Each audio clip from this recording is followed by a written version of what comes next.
लेकिन 10th के बाद बच्चों को क्या पढ़ना चाहिए? साइंस पढ़ना चाहिए, आर्ट्स पढ़ना चाहिए, कॉमर्स पढ़ना चाहिए। अगर साइंस पढ़ते हैं तो उसका क्या फायदा है, आर्ट्स करते हैं बहुत अधिक थी। केकेएम कॉलेज में शौचालय का क्या क्या परेशानी हो रहा है, क्या क्या प्रॉब्लम हो रहा है, उसको कैसे सॉर्ट आउट किया जा सकता है, उसका एक प्रस्ताव निर्धारित होगा, प्रस्ताव पारित होगा।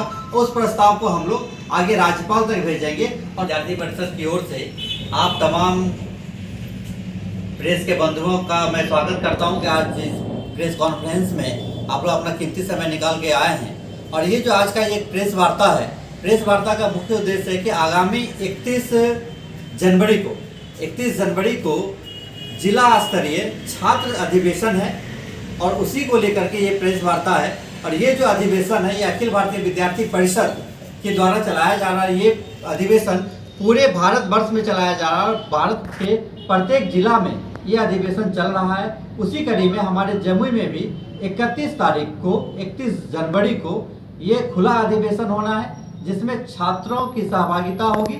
और इस अधिवेशन का मुख्य उद्देश्य होता है कि स्थानीय स्तर पे छात्रों के साथ क्या क्या परेशानी हो रहा है, क्या क्या प्रॉब्लम हो रहा है, उसको कैसे सॉर्ट आउट किया जा सकता है, उसका एक प्रस्ताव निर्धारित होगा, प्रस्ताव पारित होगा।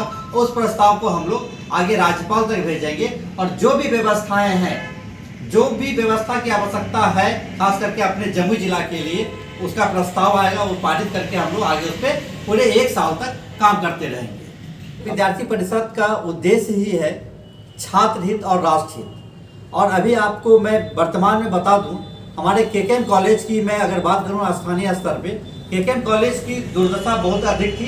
केकेएम कॉलेज में शौचालय तक नहीं था। आज अखिल भारतीय विद्यार्थी परिषद के द्वारा वहाँ शौचालय का निर्माण हुआ।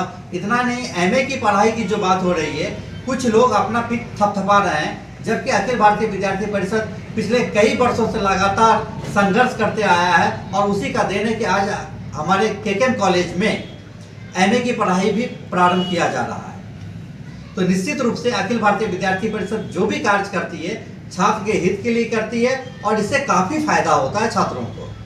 अखिल भारतीय विद्यार्थी परिषद का 31 का जो अधिवेशन होगा, उस अधिवेशन में हम लोगों का लगभग उम्मीद है कि लगभग 1000 बच्चे कम से कम 1000 बच्चे उस अधिवेशन में भाग लेंगे। और वो अधिवेशन बहुत अच्छा होगा। उस अधिवेशन में कई विषय वस्तु होंगी और साथ में हम लोग पिछले 1 सालों से जो भी कार्य किए हैं उसका प्रदर्शनी भी लगाया जाएगा। 1 साल में अखिल भारतीय विद्यार्थी परिषद ने क्या क्या कार्य किया है और आगे के लिए भी हम लोग प्रस्ताव बनाएंगे। मुख्य रूप से इसमें 10th पास के बच्चे आते हैं और सबसे ज़्यादा आवश्यकता 10th के बाद के जो बच्चे होते हैं उन्हीं को पढ़ता है। क्योंकि 10th तक की जो पढ़ाई होती है तो सिंपल पढ़ाई हो जाती है, सीधा सीधा चलता रहता है। लेकिन 10th के बाद बच्चों को क्या पढ़ना चाहिए?